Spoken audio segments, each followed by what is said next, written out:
Assalamualaikum warahmatullahi wabarakatuh. Sampurasun tepangkeun sim kuring Setiabiba di kelas 10 IPS 2 bade ngadongeng nu jejer nagegek hayang kapuji. Aya hiji waktu. Aya gagak maling dengdeng ti pamoyan. Gelebar hiber bari ngahem-hem dengdeng teh kana tangkada dap sisi lembur. Kabeneran, harita katenengan ku anjing nu kacida kabitaeuna nadapu ka bekina. Kusabab kitu, ku anjing disampeurkeun. Tapi saenggeus anjing aya di handapeunana, boro-boro ditanya, teu direret-reret acan. Anjing mikir, piakalan supaya dengdeng ka pameli ku manehna, saenggeus manggih anjing ngomong. Leuh, aya manuk alus-alus teuing, pamatukna panjang, buluna hideung, tapi mani lemes kitu. Manuk naon nya ngaranna? Kawasa mah moal aya tandingna dibandingkeun jeung cenawasi ge moal eleh-eleh. Mimitina mah omongan anjing teu didenge, tapi saenggeus aya omongan moal eleh-eleh ku cenawasi, gagak atahuan pisan.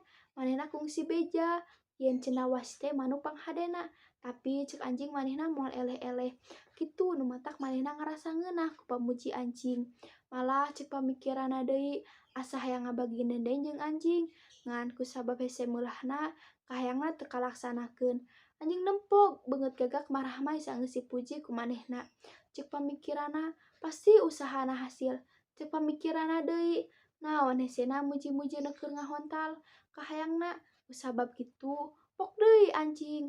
Lamun daekeun mah hayang nyobat ti manuk nu sakitu lucuna. Ngan rumasa sorangan masa tohina saumur-umur kudu ngadudungan sare dina glodog.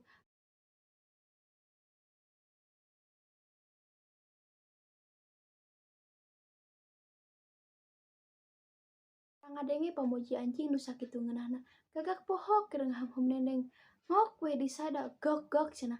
Atuh barang enga pamatuk teh pluk we dendeng teh murag. Anjing gancang nyantok dendeng nu murag tuluy dihakan di nu bala. Gagak nu hanjakaleun mah teu toli sasabaraha jongjonna gagak teh cendek we dina dahan bari ngarasakeun teu ngeunahna ku kalakuan anjing. Manehna karek ngarti yen anjing dibebeakan teh hayang dendeng nu dihem-hem ku manehna. Tidinya mah geleper hiber gagak teh kana tangkal kai rek neangan hileud keur ganti dendeng nu disanto ku anjing.